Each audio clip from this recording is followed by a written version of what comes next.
అపోస్తుల కార్యముల గ్రంథం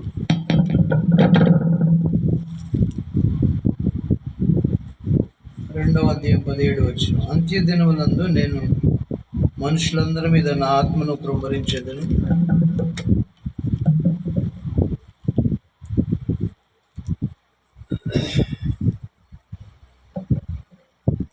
అంత్య దినములందు నేను మనుషులందరి మీద నా ఆత్మను కుమ్మరించెదను.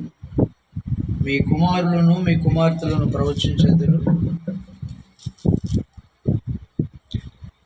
మీ యవనులకు దర్శనములు కలుగును. మీ వృద్ధులు కలలు కందులు. ఆ దినములలో నా దాసుల మీదను నా దాసులందరి మీదను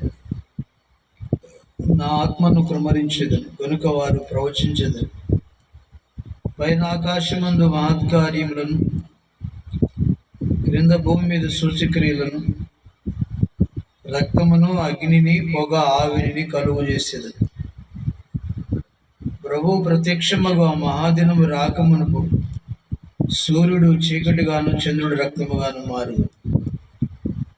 అప్పుడు ప్రభు నామమును బట్టి ప్రార్థన చేయవారందరూ రక్షణ పొందు అని దేవుళ్ళు చెప్పుచున్నారు. ఇశ్రాయేలులారా, ఈ మాటలు వినుడి.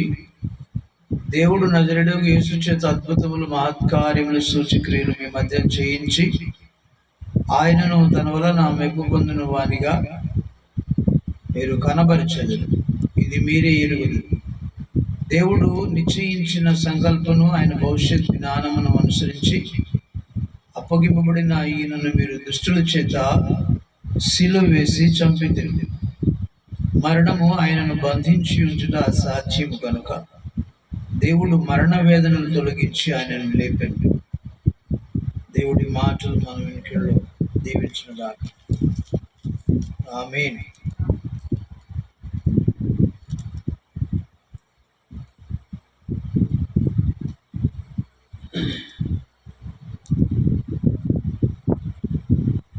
క్రీస్తునందు ప్రియమైన దేవుని సంగమా, దేవుని పిల్లారా,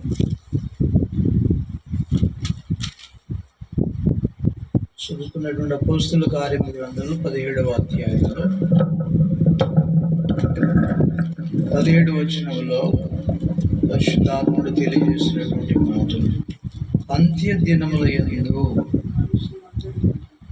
అంత్య దినాలను వచ్చినటువంటి విషయాలు భక్తుడు అపోస్తులు అనేటువంటి లూకా గారు అపోస్తుల కార్యముల గ్రంథం రాస్తూ, పరిశుద్ధాత్మ చేత రాస్తూ ఆయన చెప్తున్నటువంటి, తెలియజేస్తున్నటువంటి మాటలు ఏంటంటే,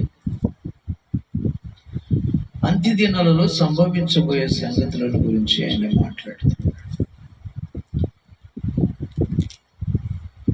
మనుషులు ఎలా ఉంటారు?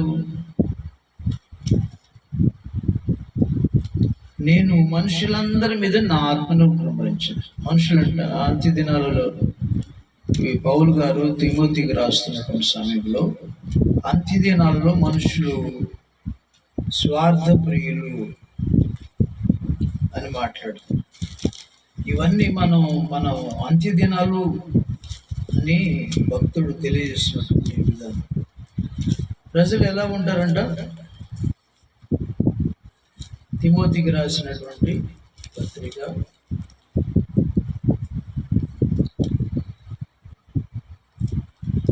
2వ పత్రిక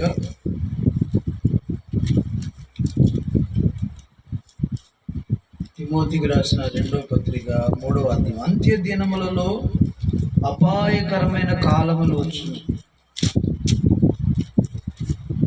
తెలుసుకొను.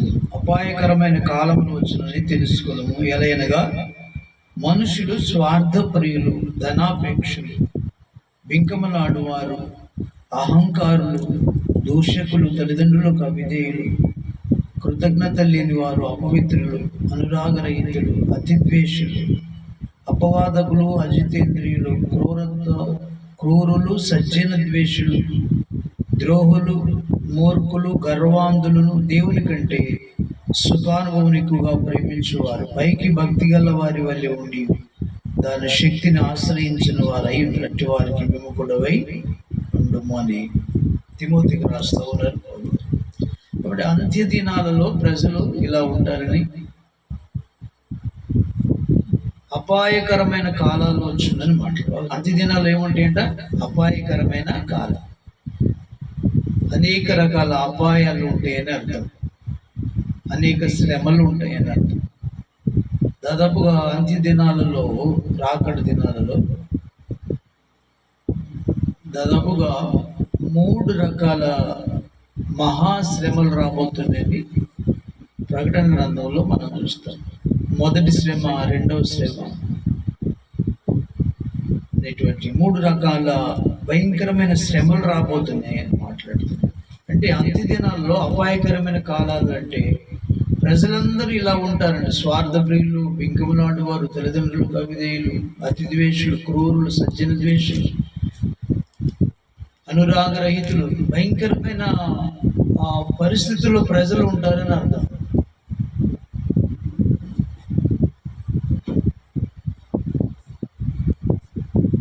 ప్రజల మనస్తత్వాలు అలా మారిపోతాయని అర్థం. అంత్య దినాలలో ప్రేమ చల్లారిపోతుందని దేవుని వాక్యం సెలవిస్తుంది.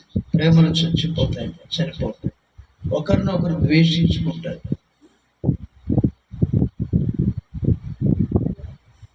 ఒకరినొకరు దూషించుకుంటారు, ఒకరినొకరు చంపుకుంటారు. కాబట్టి ఇవన్నీ అపాయకరమైన కాలాలంటే ప్రజల మనస్తత్వాలు మారిపోయి జనం మీదకి జనం లేస్తారంట, రాజ్యం మీదకి రాజ్యం లేస్తుందంట. ఒక తల్లిదండ్రులే పిల్లలను అప్పచెప్తారంట మరణానికి. అత్త కోడలకు, కోడల అత్తకు ఇవన్నీ విరోధాలు ఉంటాయని. కాబట్టి అపాయకరమైన కాలాలు ఇవి, చివరి దినాలు. ఎలా ఉంటే చివరి దినాలు, అంత్య దినాలు మనం ఎలా గుర్తుపట్టాలంటే, ఈ పరిస్థితులను చూసినప్పుడు ప్రజల యొక్క స్థితి, లేఖనం సెలవిస్తున్న లేఖన మాటలు మనం వినినప్పుడు, లేఖనంలో ఉన్నటువంటి జరుగుతున్నప్పుడు మనకు అర్థమవుతూ ఉంటుంది ఇవి అంత్య దినాలు అని. కాబట్టి ఎక్కడ చూసినా ప్రజలలో అలాంటి స్థితిగతులు కనపడుతున్నాయి. ద్వేషమే, మతపరంగా ద్వేషాలు, కులపరంగా ద్వేషాలు, రకరకాల ద్వేషాలు, ప్రజలు ద్వేషించుకుంటున్నారు.